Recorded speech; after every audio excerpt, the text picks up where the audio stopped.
Hola, hola, mi gente. Welcome to another episode of the Wine and Chisme podcast. I am here with Miss Vanessa Parra.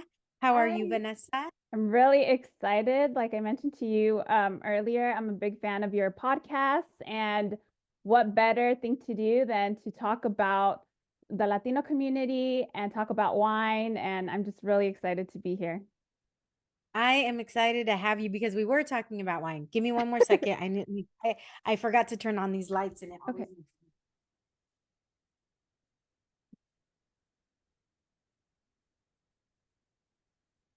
okay. Oh yeah. I already look at that. What a big difference. Um, all right, JP, take that part out.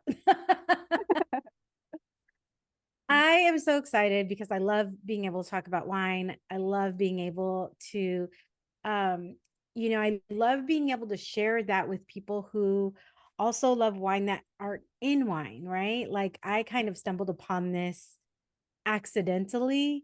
The way I like to say, I'm an accidental entrepreneur, Yeah. right? But I love talking about all of these things. So let me read your bio and then we'll introduce Yes. the wines that we are drinking. Vanessa Parra is the host of Influence with Cultura Marketing Podcast and a Latina marketer with over 10 years of sales and marketing managerial experience.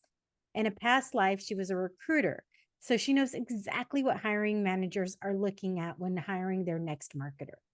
As a first generation Mexican American and first college graduate, Vanessa knows firsthand the struggles of not having a network or mentor with a similar background to help her along her career journey. And that's why it's her mission and podcast, her mission of her podcast is to mentor as many Latinas new to marketing as possible with career advice and to connect with them with other marketers in the Latino community. So, Yay. which is, actually, and I was saying just right before this, right, that, you know, growing up for me, very, very similar. I didn't, but we'll get into that. But before we get into that, before we get into all that chisme, we always start with the wine. Yes. And it's morning time here in California. We're both in California, but sometimes you gotta do what you gotta do, right, Vanessa? Yes. Are you partaking? Are you drinking any wine this morning? This morning I'm not, but it's because I just had a birthday and I already drank all my wine, so I need to go buy more. But Happy thank birthday. you.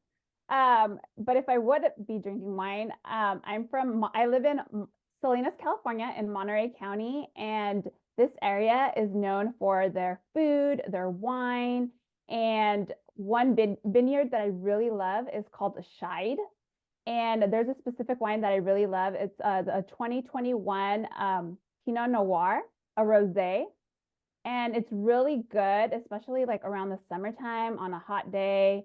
I like to put it in the freezer for a few minutes and then drink it. It's really good. But my taste has changed through the years. When I first started drinking wine, I started drinking Zinfandels, then Pinot Noirs, and now I like rosés. And now I'm starting to like the white wines as well, like Sauvignon Blanc. But I mean, I love red wine as well.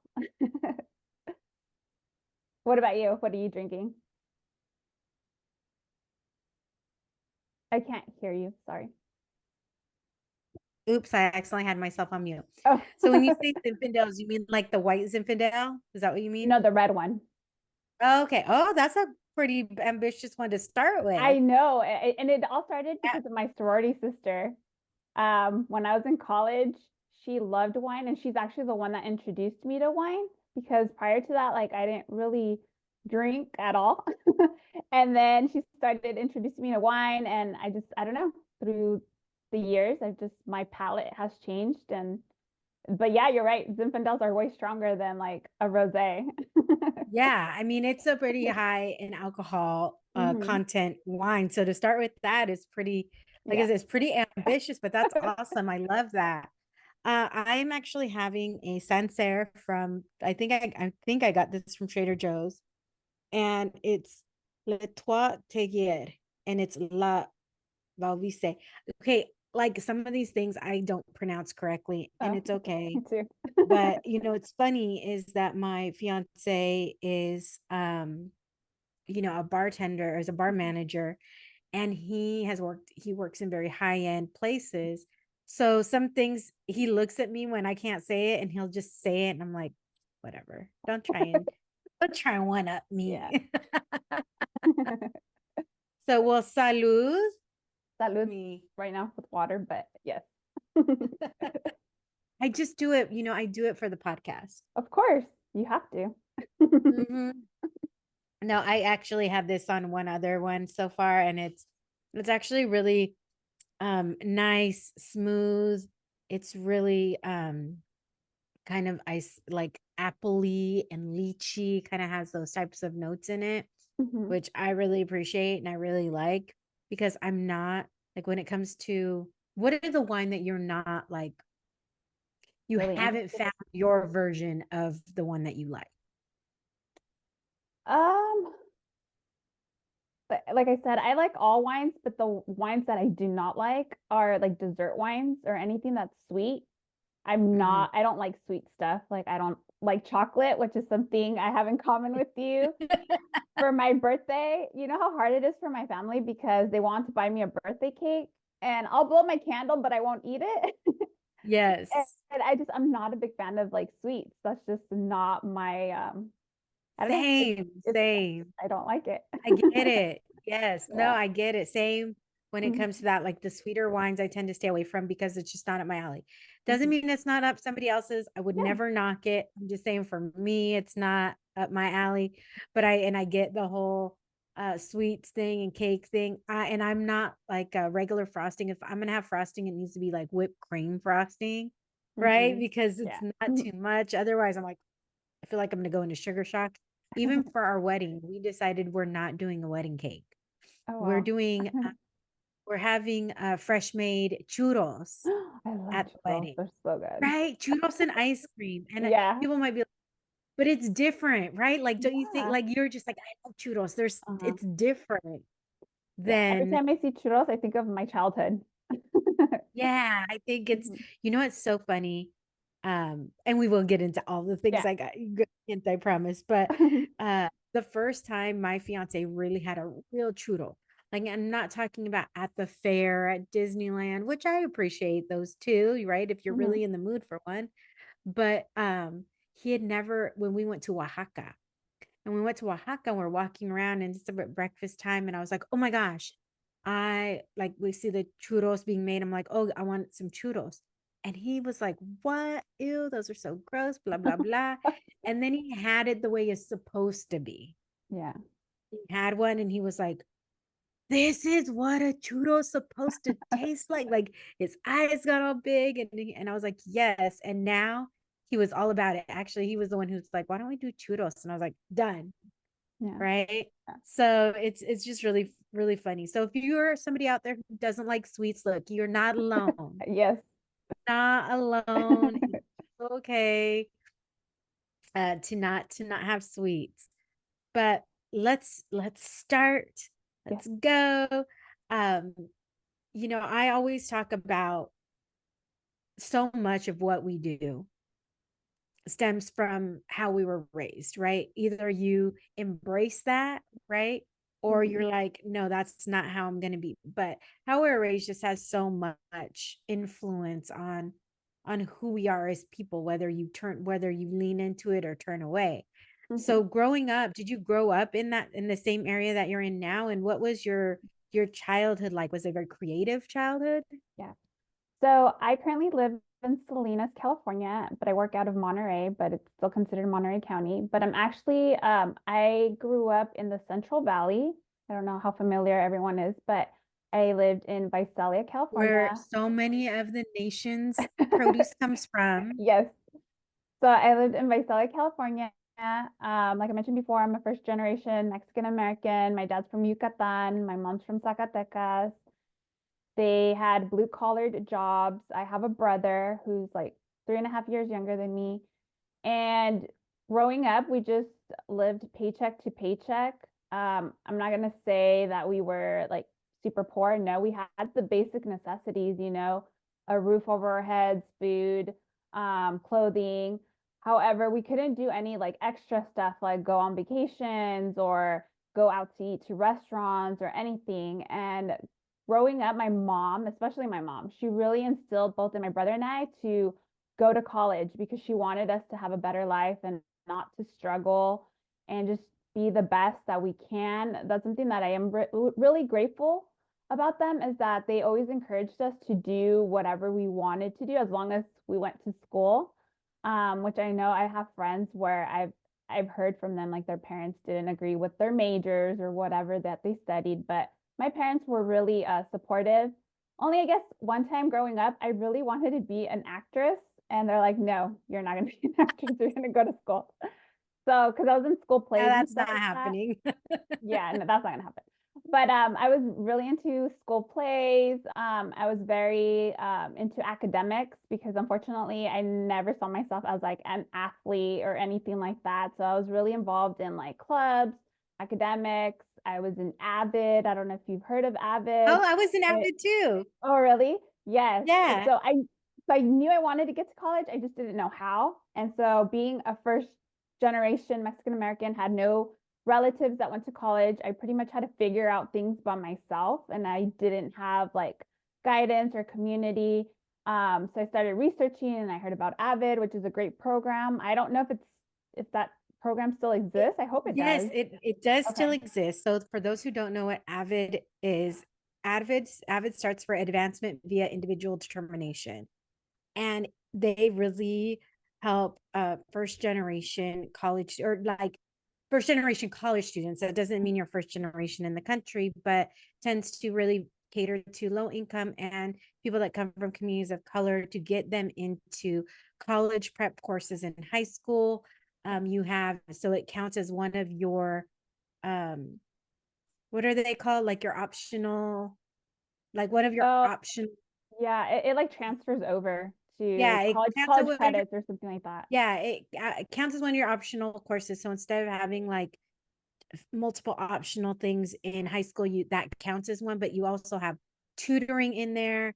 They take you to college tours. So they really want you to Mhm. visualize yourself in Yeah. college and really help give you all the tools, including practice SATs to take the PSAT and the regular SAT and all of those things. It's truly a really remarkable program. I actually within the last couple of years, if you guys hear a dog barking, I apologize. I don't know.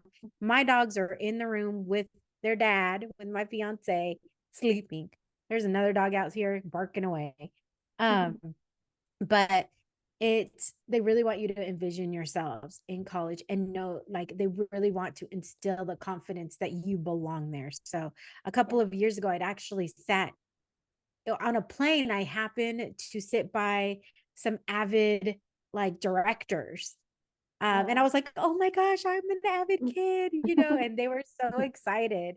Yeah. So yeah, I think they have them all over the country. It's not in every school, but I would check it out to see, like, if you're interested to have your child in it, like, I would definitely go check to see if it's available in your school, because it's a really awesome.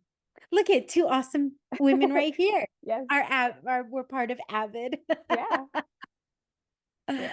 That is so awesome. So let me ask you, like, being Mhm. an Avid for, like, prior to Avid and maybe post Avid, was Mhm. there a change in your, like, how you saw yourself pre Avid versus post Avid? No, that's something that I can honestly say, all my life, my mom always instilled in me to be very confident. And I'm not gonna lie, I'm not gonna say that I always felt like I knew everything or that I was perfect. No, everything I did in my career at school, I was always scared. But the only difference is that I always pushed through that fear because my mom always told me, like, you can't be scared. If you're scared, you're never going to succeed in life. You're never going to get where you need to be. So I don't think that changed like my perception about that. But what I do appreciate about Avid is that I can actually, like you mentioned, visualize it, like see myself in college because they would take us on tours and I would get to visit campuses. So I knew about college, but I didn't really know about college, like, like the actual experience. And even when I got to college, which we could talk about that's like a whole nother conversation. I didn't even feel like high school really prepared me enough for college. But yeah. No, you know what? I completely agree with you because I think in high school, and I had a different experience going to college because we moved 2 weeks before my junior year in high school. We moved from, Mhm. Escondido, which is here in San Diego, and in San Diego County. We moved from there to Albuquerque, New Mexico. And then we moved back to Escondido a week after I graduated. So I had Mhm. lost residency for the state. And then, I really didn't fully go back to college till I was in my 30s. So I Mhm. did for a little bit go to the local community college, but because of finances and everything, I couldn't Yeah. continue. And but I saying like my parents didn't push me, which is I find interesting. Like I think I always put a lot of, and please tell me if you were this way as well. I feel like I always put a lot of pressure on myself. I'm the Oh, oldest yeah. of Me three too. girls, Mhm. and I always felt like obviously particularly when you're Latina and you're the oldest, right? Mhm. So much falls on Mhm. you. Even when like I'm not first gen, I'm second gen. Mhm. And even with that, so much falls on you, right?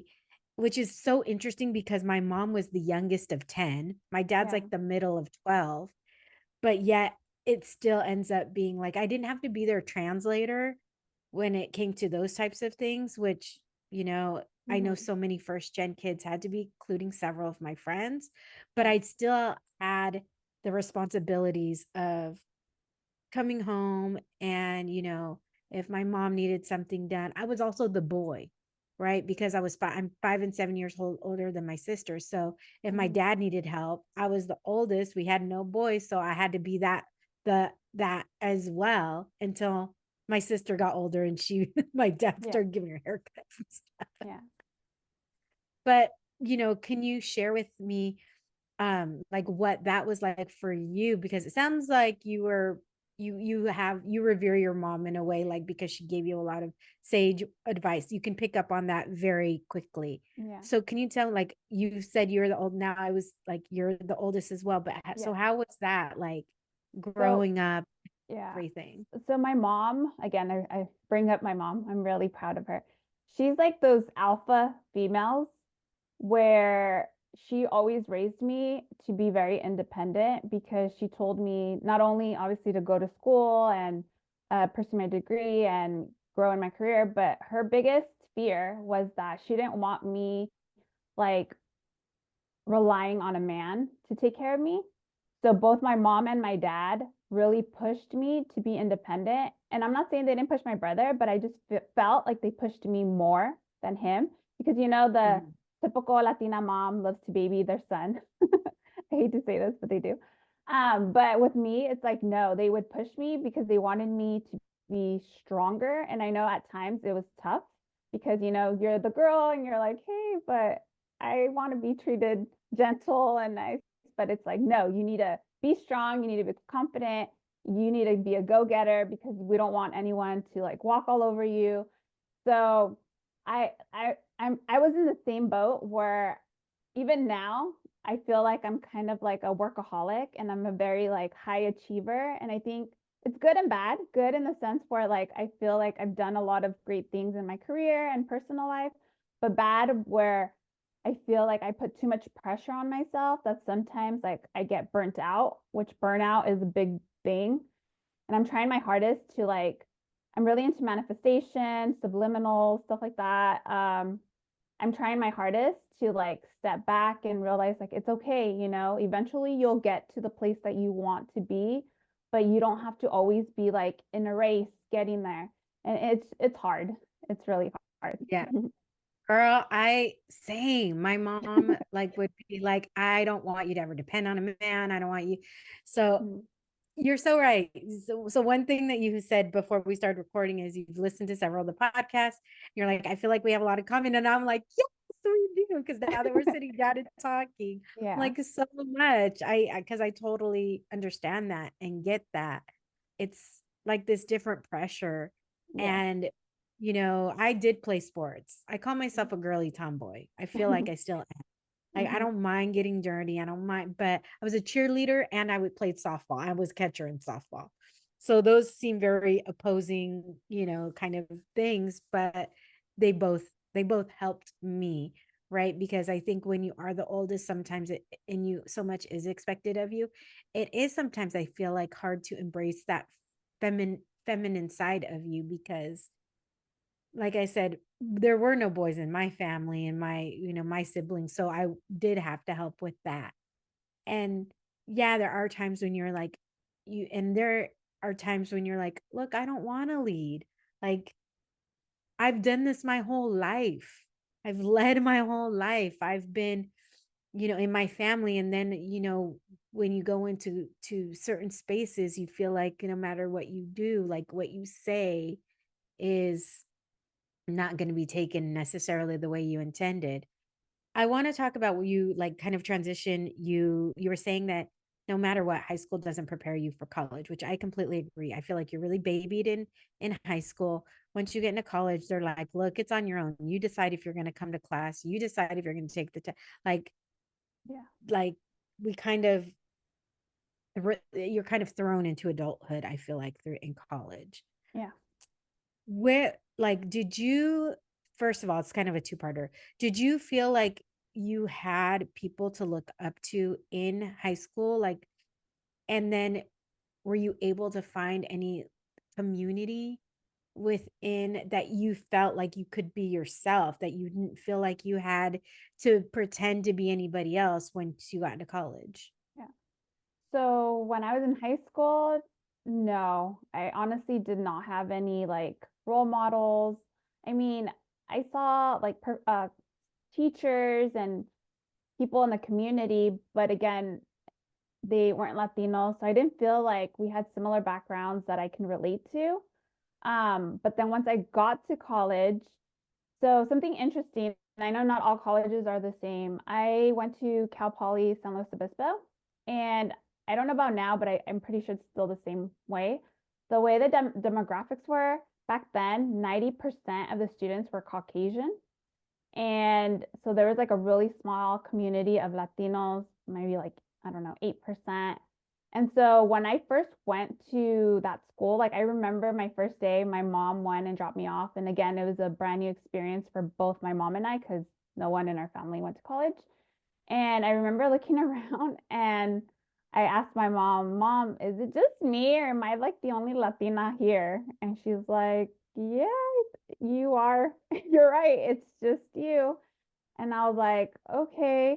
And I didn't realize how much that was going to affect me because growing up in the Central Valley, which was really diverse, um, the whole like imposter syndrome kicked in, feeling like you aren't good enough to be here, or you felt like you couldn't be yourself. And right away, I was like, did I make a mistake? Maybe I should have gone to Fresno State or somewhere else, like in a bigger city. But I really wanted to go there because it's a really good school. It's a smaller school. I like small towns. I'm not a big city kind of girl. Like, that's just not me. But I told myself, you know what? I'm going to give it a chance, which I did. And I remember the first week of school, I was part of like it's called Week of Welcome. And so you have like an RA that gets like a group of people. They take you around the campus, around things to do in the area because it's a beach town. And I came across a display board where I saw a Latina sorority. And I was like, wait, those exist? Like I knew sororities existed, but I didn't realize like there were Latina sororities. I had no clue because growing up I was all Was about it Are MTV. you a gamma? No, it's called Sigma Omega Nu. It's Okay. Sunny. I have a We lot of call her friends who Sunny. are gammas. That's why I ask. Okay. Yeah. And so I was like, what? Latina sororities exist?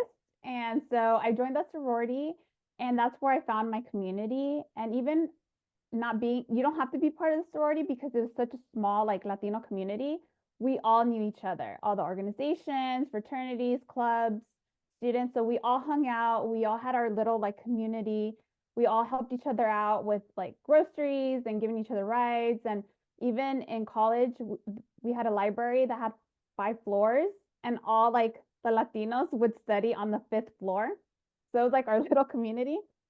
And honestly, I think that's how I was able to survive going to college. Eventually, I went out of my comfort zone and joined other like clubs related to my major because I studied graphic communications, because at that time my dream was to have my own Latino magazine where I was gonna like spotlight influential Latinos that were like first gen, so other people can see like you could be a first generation Latino and succeed both like English and Spanish, because back then, it's either only Spanish or only English. Now I love it how everything's so like Spanglish and diverse and stuff like that, but back then it wasn't like that. So that was my community and I loved it and it helped me. No, I think, I've heard so often when we talk about people's experiences in college that um that it's a culture shock, right? So this is not the first time that I've heard that, like, this is a culture shock. Oh my gosh, what am I, like, start doubting yourself. Um and and I'm so glad you found your community and you felt like you could be yourself. You found your community where you could be yourself. Did you also find, because I know, and I know I've done this, and I'm sure we all, I think a lot of us do this, and you kind of change your vernacular, your demeanor, depending on who you're with, right? Mm-hmm. Did you find that you had to slip in and out of that, not only in college, but as you got out of college and continuing into now, that you basically have to, um, you know, all of a sudden I forgot the term, and I know you know what I'm talking about. I know everybody's like, Jessica, it's this term, dummy. Like, Like assimilate kind of code like, switch. We okay. have to code switch constantly, right? In order to, and especially when you're in spaces that you don't feel comfortable in, I think it's very easy to slip into code switching, Yeah. right? To feel like you want to fit in. Um, is that something that you've done with when you were in college, and have done beyond into maybe even corporate life now? Oh yes, I feel like I do it all the time. In college, again, because I was the first in my family, like, and I don't know if this is going to be an audio podcast or video, but I Both. know compared to other Latinas, we all come with different shades. You know, I have green eyes. I'm lighter skin. So like all my cousins, they'd be like, "Oh, Vanessa's like a gringa, she's a white girl." And even though like I love banda, I love everything. I love reggaeton, honestly. Like I love reggaeton. I'm a big reggaeton fan. So when I was with my family, again, I never really wanted to talk about school or anything because I felt like they thought I thought that I was better than everyone, which I wasn't. I've never seen myself like that. I'm very welcoming and I accept everyone for who they are and understand everyone has a different journey. But then in college, same thing, like all my classes, I was mostly like the only Latina in my classes. So I mean, I'm proud of who I am, but at the same time, again, I didn't want to be like too Latina because then they say, oh, she's aggressive. I hate that term, but I hate when they say she's too aggressive because I speak my mind, because I stand up for things. And so, yes, I felt like That I the term switched. I got you, the term that got used on me was abrasive. Oh, yeah, She's too abrasive. And I'm like, because I can speak the truth, or I can stand exactly. up for myself, Yes. and I agree. Like, I know that I've had a lot of privilege because I'm a light skinned Latina. Mhm. Um, I always get, people never know what I meant, what like ethnicity I am. I always get Puerto Rican first. Like, people always think I'm Puerto Rican. Yeah. Um, I'm Mexican American, and and then might have a lot of cousins who are a lot darker. I have a lot of cousins who are blonde hair, blue eyes. My It's daughter, so, she's blonde. really, oh Yeah. my God. Like, it's so funny Hmm. when you have cousins that are very, like, I feel like I'm kind of in the middle of where my cousins are, right? Mm. But you have some of my cousins are very, very dark complected, and And then you have some that are blonde hair, blue, and we all are from the same family. It's Yes. not, Yes. it's just we all have similar genes. We all have the same blood running through us. And it really hurts me when I see our community putting each other down for things like that, right? I know that I will never know what it's like to be, a Black woman. I know that I will never know what it's like to be, um, really, really dark complected Latino who, I don't know what those eyes, I know the eyes that look at me, what they're like, but I don't know what the eyes that look at them, how they feel. Yeah. So I think it's so important to recognize and understand that there's certain experiences that we will never have, but Yeah. we know that, right? And we still have to stand by our hermanos in regards to all of those things and say, no, no, no, no. Like, I'm with you and I'm going to stand by you and I'm going to stand up for you. And we're standing up for ourselves as well. So, Yeah. uh, I love that you acknowledge that. When did you feel like you, because you're in marketing, Yes. right? And marketing is a creative thing, but it's not. Growing up, people don't say, I want to be in marketing. When I grow up, I want to be a marketer. Mm-hmm. Um, what was your journey into marketing like? Like, when did you understand what marketing is? And what was the draw of that for you? Yeah. So again, growing up, I was just really creative. Like I really like doing scrapbooking. I was actually in a lot of competitions related to like speech competitions, and I got a couple of awards doing that. I'm weird and I love giving presentations. I know people get nervous giving presentations, but I actually love it. And I think it has to go back, it ties back to the whole me wanting to be like an actress and being on stage. And that was my way, I guess, to being on stage. And then once I got to college and I took some marketing classes and I started learning things, I was like, wow, this is something I really think I want to grow my career in. And again, when I graduated during the recession. So hard to get my foot in the door when it came to marketing. And I ended up being a recruiter. And so I was a recruiter for many years. So I interviewed a lot of business owners to figure out what they're looking for.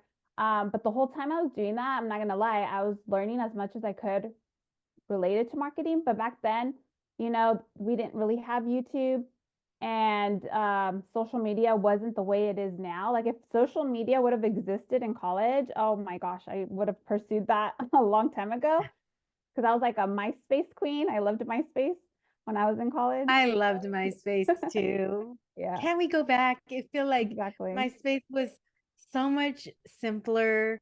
You didn't have, because you had to go to somebody's timeline, to Mm-hmm. somebody's page. You didn't just have like you basically people could post on your page. So I think my audience definitely knows, I think the difference between MySpace and Facebook. Yeah. Facebook is that's all I could say sometimes. Well, back then, the only way you had access to Facebook was if you had like your college email address and you can only connect with those in your college. So it was just so different. And so again, the whole time that I'm a recruiter, I'm trying to learn as much as I can related to marketing to get world experience because that's the other thing that yes, you graduate and you have a degree, but that doesn't mean you're going to land your job and then the job that you want. And then on top of that, if there's a recession, that makes it even more difficult because you're competing against so many people that have way more experience than you. And even though you tell them, well, I was in school, at the end of the day, business owners want results. They want you to show them what you're capable of, how much money you can bring to the table. And that's something that I try my hardest to teach new marketers on how to pitch themselves, how to show value to a company. Because yes, you could be the best social media manager out there or be very creative or best graphic designer. But at the end of the day, if you don't make money for a company, I hate to say this, but you're not seen as valuable. And so that's something that Right. I try my hardest to teach new marketers that you have to present yourself in a way, kind of like a salesperson, where you're pitching your value. And I know when you're in the beginning stages of your career, you're not confident, you have all these limiting beliefs. And then if you don't have real world experience, that can make it even more difficult. So, like in my podcast, I give examples and ideas of what you can do to get that real world experience. And I'm going to be transparent. Like, it's going to take work. It's not going to be easy. But if you're driven and you're passionate about growing in your marketing career, then you're going to do whatever it takes to get there. Vanessa, girl, I'm so glad you said that, because what you saying this reminded me of something that I saw on TikTok, right? I saw, and it was a stitch of an original post, but both of them are relevant, right? So the original video was this girl saying she's been applying for job after job, and she's applied to, I don't even know how many jobs, and she's not getting any results. And then the girl who stitched that video was like, I've been applying to, and all these places want experience. College was my experience. And so me and my friend actually have two different, we were talking about this, me and my friend Courtney. And I was like, college is not your experience. Do you get some experience? But theoretical and practice are very, very different. So I'm like, and she's like, but yeah, they are getting I said, but it depends on what they're doing on that internship. Not every place that offers internship is actually offering real world practice. And so, what is your, like, because this is your lane, this is what you do, what do you think of that point of view, first of all? But and what do you think, like, how do you get people to adjust that point of view of college? And tell me if you agree with me or not. I don't think college is the experience, right? Because like I said, theoretical and practicum is very, very different. Yes, I agree. College is not the experience. Like, think about it. When I first started college, again, I was pursuing a degree in graphic communications because I wanted to have my magazine company. But yet now I'm in marketing and I'm a social media marketing manager. And back then, social media didn't even exist. So everything I've learned since I graduated from college was because I learned it on my own by investing in my personal development, by hiring coaches, mentors, by doing research, listening to podcast episodes, YouTube videos, taking courses online, workshops, going to conferences. So unfortunately, no, I don't believe college is your experience. Yes, you learn about, again, the theory and maybe not even strategies, because every industry is different. Like, marketing in one industry is way different than in another industry. So that's something else where I tell young professionals that want to grow in marketing, try to get internships or even volunteer for free, which I know is a very controversial topic because a lot of people don't want to offer their time for free and they feel Well, it's like they also a should get very paid. privileged thing to be able to have the time to be able to do that for free. Let's, like, I just want to be able to like insert that, because if you're somebody who does not come from a lot of means, for me, I came from a place where I was in my 30s, and I had, like, I didn't have my parents to lean on. I didn't have anybody to lean on. I had to do it all myself. I didn't have time to give for free, right? I Yeah. had to get paid. I had to make money so I could pay my rent, so I could pay Yeah. my bills, so I could live. So just want to make sure we understand that it's a privilege also to be able to do that. But there's things that sometimes you can do after hours, right? Yeah. Overnight And and stuff. yes, that's what I meant. Because unfortunately, like for me, for example, again, I didn't have no one to support me or anything. So I had a full-time job and I was a recruiter. But after hours, I would volunteer. I actually volunteered for the city of Salinas with their marketing strategy. And that was my world experience, to do more like social media and marketing campaigns. And when I say volunteer for free, I don't mean like do it for years. No, I say like on one campaign or for a few months so you can add it to your portfolio. Because I agree, you need to get a job that pays you. But if you want to grow in your career, it doesn't have to be in marketing. sometimes, unfortunately, like if you can't get a paid internship, you are going to need to volunteer your time, but it doesn't have to be for a long time, just enough to, again, work on a specific project or campaign and then include that in your portfolio. Absolutely. One thing that we both share as well is the lack of mentors in our come up, right? In our career come up.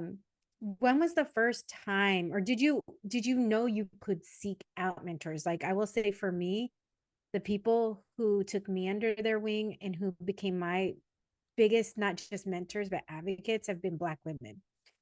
And I will never stop sharing that because I think it's so important to share the people who've supported you. And those are the women who were like, girl, I got you. Like, let me share what I know. Let me share like how to do this, because I don't think there is a group that has fought harder for themselves than Black women. So if you have a Black woman on your side who is teaching you and leading you, soak that up, take in all the knowledge, right? But obviously when you're Latina and we all want somebody who looks like us, who's been through the struggle like us and everything. It happened to be Black women. When did you find, like, when did you realize like you wanted a mentor, you needed a mentor, and where did you look to be able to get that? So I was lucky where in high school I had a teacher who I was taking a class, and I guess I don't know if she just wanted to help me because she saw that I worked so hard. So she kind of took me under her wing, and she's the one that would tell me like, "Hey, you should join this club. It'll make, give you more volunteer experience that you could add in your college applications." And then she even helped me get like a part-time job because she knew I was looking for a part-time job, and her daughter was like the manager at Hot Dog on a Stick. I worked at Hot Dog on a Stick I in high remember school. Yeah. So I had her as I'm a cheese on a stick fan. yes, really good. Yes. And so I had like teachers and professors take me under their wing. But once I graduated from college and I started learning about the whole like online space, because there's certain things I wanted to learn, because again, like with marketing is so broad and no one's an expert in every area, just certain areas. So I started just doing research on YouTube, and like I really started listening to or watching her videos, Sunny Lenarduzzi. I don't know if you know who she is. She's a big YouTuber. And then from there, you kind of start learning about other people in the space. And I remember my first like coach, I guess, her name's Adriana Castillo. And what drew me to her was because I remember she was doing a Facebook Live and she had an accent. And I was like, I felt like the exact same way that I felt when I found out about the Latino or Latina sorority, where I'm like, what? Like, oh my gosh, that exists. The same thing with that coach. When I found her on Facebook, I was like, oh my gosh, I haven't seen a Latina coach. And she had an accent. And so that really attracted me to her. And I started learning from her. And now like there's so many more Latinas out there that are coaches. Like I really I love listening to Erica Cruz's podcast, and I hope someday I can join her coaching program. And it's just amazing to see so many Latinas out there that are becoming coaches and becoming mentors. So I feel like there's probably a lot of more out there, but we just don't know of them. And that's one of the reasons Yeah. why I created my podcast, because I want to spotlight other influential marketers out there in the Latina community so they can share their experiences and mentor other people. I, I think what I try and tell other people as well is look at the people you're following that you admire. And my mom has always told me the answer is always no if you don't ask the question, right? Mm-hmm. Why not reach out? Why not connect with them on LinkedIn? Why not say, I really admire what you're doing? But anytime you ask somebody, have a goal. Like, don't just talk just to talk, right? Mm-hmm. Don't just say, oh, can I have coffee with you and pick your brain? Okay. I feel like people are like, no, don't pick my brain because I charge people for that, Yeah. you know? But if you're like, I really would love to have a specific purpose in regards to why you're talking to them. Like, I would love to share my experience with you and get your, you know, and get your candor in regards to, what you think, or I don't know, just, but have like something specific and reach out to them, because most people want to say yes. Most Mhm. people are willing because they were helped, right? They were helped and they want to be able to help others. And I say most people because that obviously never includes 100% of people, but most people, if you research who they are, if you say, I love what you've done in da da da da da da da da, and they're like, oh wow, they've actually done their research. Of course, I want to sit down with them. Of course, I'm willing to take 15 minutes, right? Don't ask for an hour because they may not have an hour. Mhm. Maybe they have 15 minutes, maybe they have 30 minutes. But if but ask, right? And reach out. And they might say, you know what, right now is not the right time, but reach back out to me. Or they might say, reach out to my assistant so we can get something scheduled. But if you don't ask, the answer will always be no. So look for those people, right? I've had a lot of people reach out to me. I'm sure you've had a lot of people reach out to you. Obviously, that you're doing, you're really helping with people's careers. But I've had a lot of people reach out to me and say, hey, I want to start a podcast. Can I talk to you about that? And I'm like, yeah, absolutely. I would love to, share what my experience is and what I believe at this point, Mhm. you need to do to have a podcast. Because if you're not willing to put in the work, like you were saying, Yeah. you're not willing to put in the work. And when you're podcasting, you're not getting paid for it right away. Mhm. You're not. Just like most things, right? I feel like I spent the first 3 years of the podcast being an intern on my own podcast. Yeah. Well, I just started my podcast, so that's how I feel right now.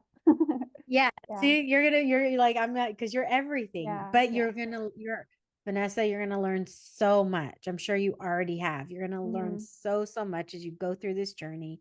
Yeah. And I will also share like what your podcast looks in a year, like in a year or even two.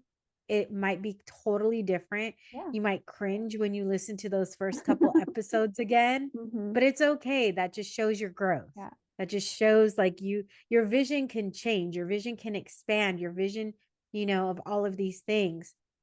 Who are the people that most come to you? Is it people that are trying to shift careers, or coming out of college not knowing how, like really asking for a mentor and leadership in Yeah. regards to getting their career started? So it's mostly college students or college graduates that need that help because they know I have that experience. Plus, I'm part of a mentorship program at the university that I graduated from. So I mentor students there. I mentioned before I'm part of my a sorority, so we have multiple chapters, and I mentor them as well. And then the other thing, working in hospitality and travel, I have a lot of insights working with content creators and influencers on the brand side. So I've noticed that on social media, like I've been attracting a lot of content creators that want to transition into marketing, because I know that's another hot topic where during the pandemic, a lot of people quit their jobs to be full-time content creators. And now, because of the way the economy is or whatever it is, they're trying to get full-time jobs again. And I think, especially content creators, they're really good at what they do. Obviously, they built an audience. There's a specific social media platform that they're really good at. So they should use that to pitch themselves, to get into marketing, land a career in marketing. And then again, working on the brand side, and I don't think it was intentionally with all these businesses, but I've noticed that there wasn't that many influencers or content creators that were people of color. And so that's the other thing where I like to share tips if they're trying to land like paid sponsorships or collaborations, because at the end of the day, as long as you provide value to a company and you show them, because you need to realize that you're a marketer, and you're trying Yeah. to help that business get more sales or tap into a new audience. So you need to put that like consultant hat on and pitch to the different brands and show them that you have value. So again, it's a combination of college students and then content creators that want to use their skill sets to become marketers. So I think that is such a huge thing that you just said, because that's something that I've seen people talk about on social media in regards to a lot of these brands when they reach out to content creators. Um, they don't tend to be very diverse, right? They tend to all look very similar. They all tend to, and if you're trying to, and I love that what you do is for travel and hospitality, because I feel like that just really kind of opens the door, because that's really mostly what you see, right? You see a lot of influencers going to all these places. So I have a lot of questions about that, but I'm trying to respect your time at the same time, right? So I'm trying to think of, actually, I'll go back to that before we go back to that, because when you're talking about all these people trying to break in, you have something called the nine ways to become a social media manager. For the full information, go to her website, influencewithcultura.com, and we'll have that link on the show notes. But like, kind of give us an overview of when people want to become a social media manager, because I've done that. I've been a social media manager. People think, "Oh, it's so easy. Oh, it's so this. Oh, it's so that." Like, you really have to have a skill set to be able to do that. So, can you give us a couple of different things that you share in regards to how to be a social media manager? Yeah. So there's so many steps to becoming a social media manager that it would take me forever to go over it. But like the main thing is, I guess, at the beginning, just networking and having a personal brand on LinkedIn. I feel like LinkedIn is a very underutilized platform, because if you're serious about working for someone, or even if you want to be like a freelancer or provide marketing services, you're most likely going to be working with the marketing director or a business owner. And I know a lot of us love being on Instagram and TikTok and all that, but in reality, the decision makers don't use those platforms. They all hang out on LinkedIn. And for you to be seen credible, you need to be on LinkedIn. So that's something that I've realized a lot of new marketers or people that want to be in social media don't utilize. They need to be on LinkedIn. And a quick cringe story: when I first started my marketing career, I remember I went into an interview and the marketing director said, "Hey, Vanessa, I tried looking you up on LinkedIn and I couldn't find you. Do you not have a LinkedIn account?" And I was like, no, I don't. He's like, "How do you expect me to hire you as a marketer when you can't even market yourself?" So you can imagine how that interview went. Wow, And dang, it that was pretty straightforward. Yes. So that was like one at the beginning stages of my career. And right away I went home. I cried. I'm not going to lie. I cried. And then I went home, created my LinkedIn account, and learned as much as I could about LinkedIn. And that's like a whole nother episode talking about LinkedIn. But yes, if you're serious about growing your career in marketing or being a social media manager, first of all, get on LinkedIn, because that's where you show your credibility, that you're an authority leader, and then you can connect with other decision makers. Second is, again, networking or being part of a community. I've been so lucky that because Monterey County is pretty small, and again, working in the travel and hospitality industry, I'm there's not that many marketers in the area, so we all know each other. And we would do these social media meetups where we would meet every 6 weeks, and we would talk about what we're doing in our businesses and just talk about social media strategies, trends. And we never saw it as we're competing with one another, because again, we're trying to promote the destination, right? We want people to come to Monterey and eat there, stay there, try wineries, breweries. So we're trying to help each other out. And so we would learn from each other. And because of that, we're all good friends. We have our own like little private Facebook group. And anytime a new opening comes up, I would see on LinkedIn, like, oh, they know someone or they work there. I would shoot them a text or a message and be like, hey, can you tell me a little bit about this company? Because that's the other thing. Just because you want a marketing job doesn't necessarily mean that you should go work for that company, because if it's not the right fit, the right culture, you're going to waste your time. So I've done that Right. where the way employers interview you, you should interview the business as well. And I'll ask another marketer like, hey, how was your experience working there? And they're honest with me, like, oh my gosh, Vanessa, don't work there. That's like the worst company to work for. Or yes, I love this company. So that's something that I want to do as well in my podcast, where like I want to form this community. Right now I have a tiny community, but I would like for it to be bigger, where again, we can strategize and share tips and let people know like, hey, this business owner over here needs a social media manager, needs a marketer, you should go talk to them. Or maybe this person can give you advice. So it's really important to have a network or community. So that's the second thing. And then the third one, because again, there's just so many things that you can do. You really need to get, again, world experience. So going back to volunteering your time, again, if you need a full-time job doing something else, do it. But volunteer, you know, if you're unable to get a paid internship, just volunteer for a few hours, for a few months, and let that business owner or friend know that you're going to do it for free in exchange for a testimonial or to use them as a case study. And then after that, once they see results, they might want to hire you part-time or full-time. And if they don't, it's okay, but at least you have that case study, that experience to put in your portfolio. So those are probably the top three things that I think someone should focus on. And one thing we haven't shared in regards to, but you've said it, and I have one, is having a portfolio, right? Because oftentimes, and I do this all the time, and then people are like, well, what about this? What about this? You did this, you did this. Is you need everything that you do added in your portfolio. Keep track, and then say, and then if you have images, if you have, if you've, we're part of putting together, I'm in communication, so it's like press releases. Mm-hmm. Excuse me, I sneezed, so I want to put myself on mute for that.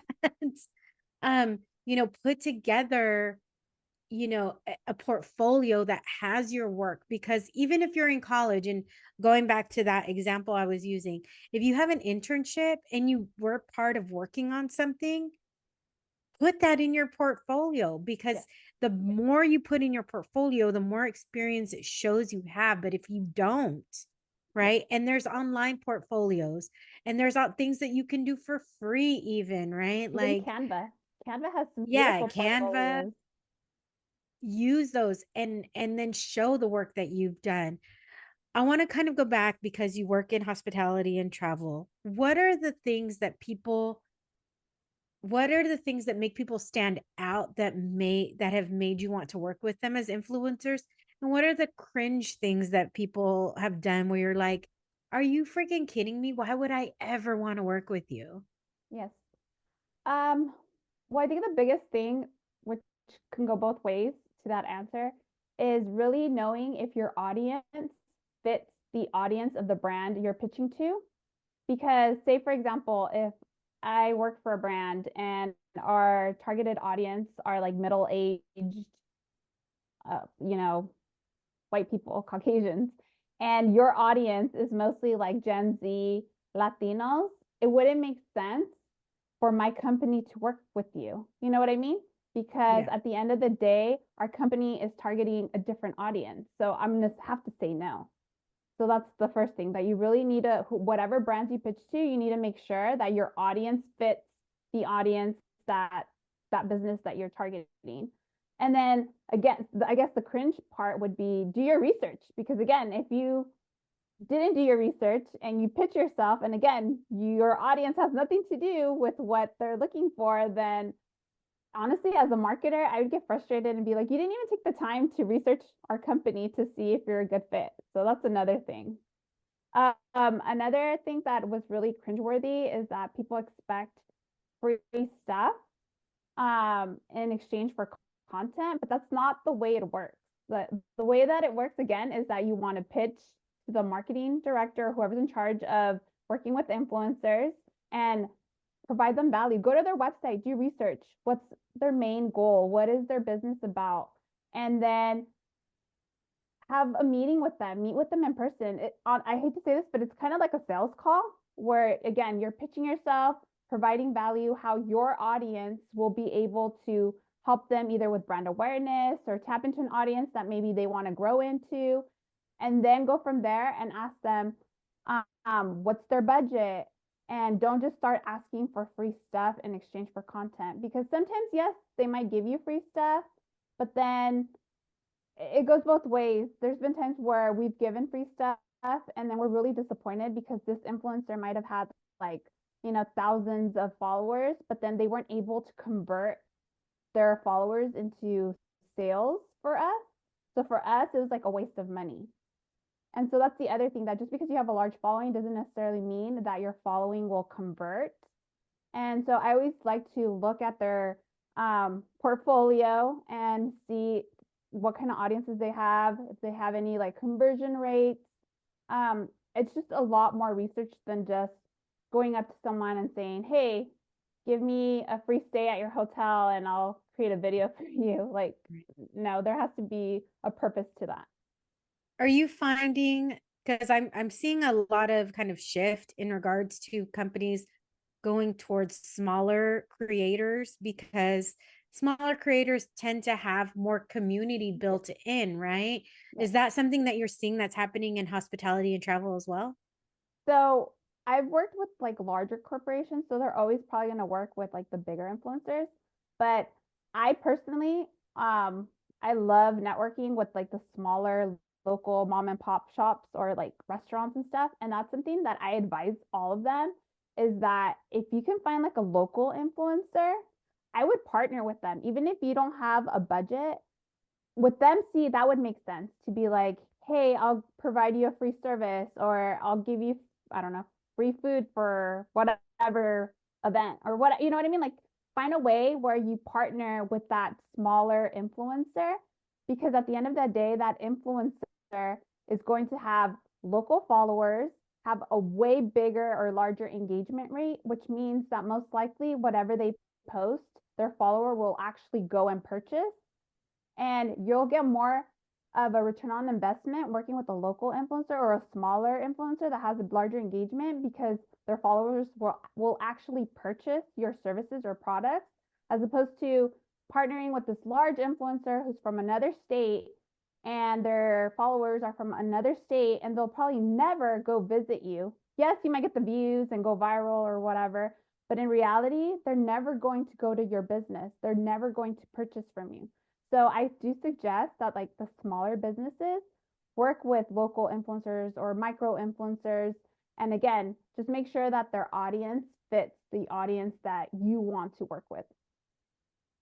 Where do you see, because you have your podcast, you have your coaching, but you also work, like you also work full time, like you have a job, which Yes, it's a lot of work. which I love, because I always feel like, Yeah. we think, oh, being an entrepreneur is the ultimate, like being an entrepreneur sucks. And sometimes it doesn't, right? Like I absolutely love what I do, but I don't love not the inconsistency of being paid. And I don't love like I think as a when you're having somebody, when you're talking to somebody and saying like, what are the expectations that you try and set? Let me give an example, because I had a friend who works for Pepsi, and we were talking about the situation that I was sharing with you about college is my experience. And he said that he had somebody right out of college come in to PepsiCo and say, I'm not coming in for less than six figures. And then he said, thank you for coming in. Bye. Right. Yeah.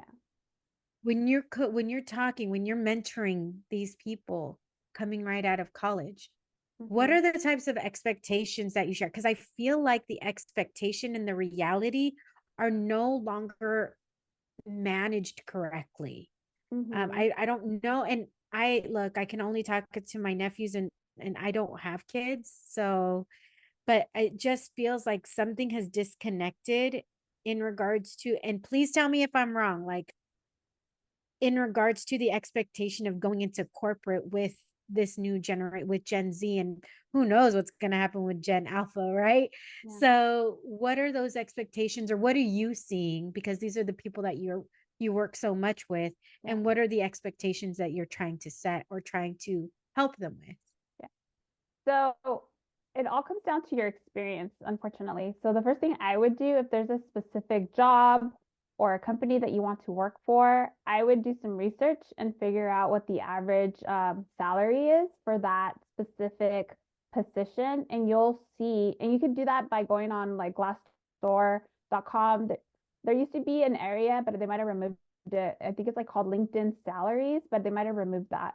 But if you just do a simple Google search on like average pay rate for a sales manager and then type in the city, because it also depends on the city and it depends on the company. So if it's like a smaller company, then I really doubt you're going to get paid like a lot of money. But then if it's a larger corporation, you can probably get paid a lot more. But at the end of the day, it has to do with your experience. That's how they determine how much they pay you. Because even then, so say there's a position and they're paying you between $50,000 to $75,000. The company is always going to try their best to, I hate to say this, but they're always going to try their best to pay you on the lower end. And once you get to the end of the interview process and they're ready to give you an offer, that's where you have to be confident in yourself and ask to negotiate, and just ask them, is this salary negotiable? And they'll either tell you yes or no. And when they say no, then obviously you take it if you want it. And if they say yes, that's where you have to look for research. You have to research, you have to find facts and just tell them like, hey, depending based on the city that you're located and the number of employees that you have, and I see that other managers in this same field are making this amount of money and I have these amount of years of experience, then you're able to negotiate. And I would always negotiate as the highest as possible, because most likely they won't give you the highest amount, but they'll give you like a level under it. And it's way more than the original offer anyways. So you might as well just shoot for the highest amount. Yeah. But again, it comes back all to your experience. And even within your experience, it's just knowing how to pull that information. So for example, like if you're in college, and I know a lot of students might say, well, I took a class, I don't know, in social media. Well, did you manage a social media page for your club or for your sorority or for, I don't know, an organization? Then you technically are like an entry level social media manager. And if you can pull like stats, like your engagement rate, your impressions, or if you worked on a specific campaign, or say you promoted an event, talk about what you did to promote that event and create like a little case study or portfolio. And that way, when you pitch yourself, yes, technically you didn't have like paid experience, but you did have world experience, because you did all that. So it's just really learning how to like pull information from what you've done in school or what you've done, in even in your current job. Say if it's not in marketing, but you wanted to transition into marketing, if you assisted, I don't know, creating the newsletter for the company or helped with an event, you can pull information from that as well. So it's just, again, learning how to pitch yourself and just doing research. You've just provided so much like information throughout. And I want to make sure you have the opportunity, if there's something that I didn't ask or something else that you want to add, please do so. Well, I mean, I really enjoyed working here. I really enjoyed being on this podcast, and I just want people to know that if they would like additional information, I am offering free 15-minute strategy calls.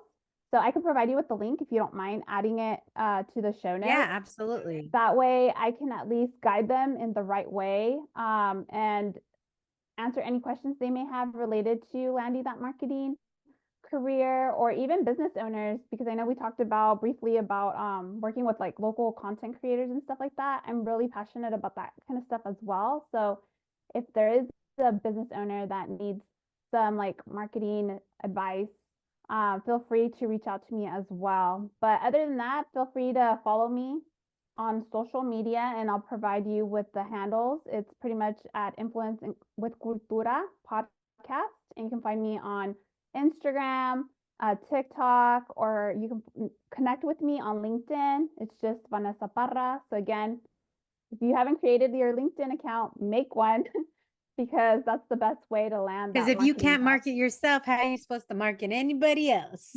Exactly. Believe me, And that's like I'll make sure to, ingrained in my brain. right? And I'll make sure to put the website on there Yes. as well. And if you wanted to get the 9 ways to become a social media manager, the link is on there. So you can get that from Vanessa too. Vanessa, I had such a good time I chatting know. with you. I love, like, honestly, we don't get to, I think that we talk about so many other things, but actually marketing, and not only like maybe transitioning or getting into marketing, but from the business owner, what do you need to look for, especially if you want to work with creators and all of this, because I feel like everybody thinks that's where it is, but there's so many different things that you're able to do. Mm-hmm. And but we work in a creative field, so sometimes for us it might be easier than somebody who has a brick and mortar, who is sitting down and going, okay, what do I do? Especially for small to medium businesses, because they may not have the additional money to hire somebody to do Exactly. marketing. So they have to be like the Jack or Jill of all trades, as do we in our podcast journeys. But Mm-hmm. you shared a lot of wonderful information. So I want to thank you for that. Um, I'm gonna need to get up there again because it's been a while. I haven't been to Monterey, Yes. in the Monterey area since 2020. I've been to Napa, I've been to obviously like Sacramento, I've been to Mm-hmm. Northern California, but I haven't been to like the Monterey area in quite some time. So I know. I think maybe we'll have, that sounds like a podcast episode to Yes. me. We could talk about wine because we didn't even get to talk about wine. So we I definitely we know, need I another know. episode just to That's talk about wine. right. Thank you so much, Vanessa. And like I said, all of her links will be in the show notes. And until next time, mi gente. Hola, mi gente. Thank you for listening to this episode of the Wine and Chisme podcast. If you would like to hear more wine and more chisme, make sure to hit that subscribe button. Saludos.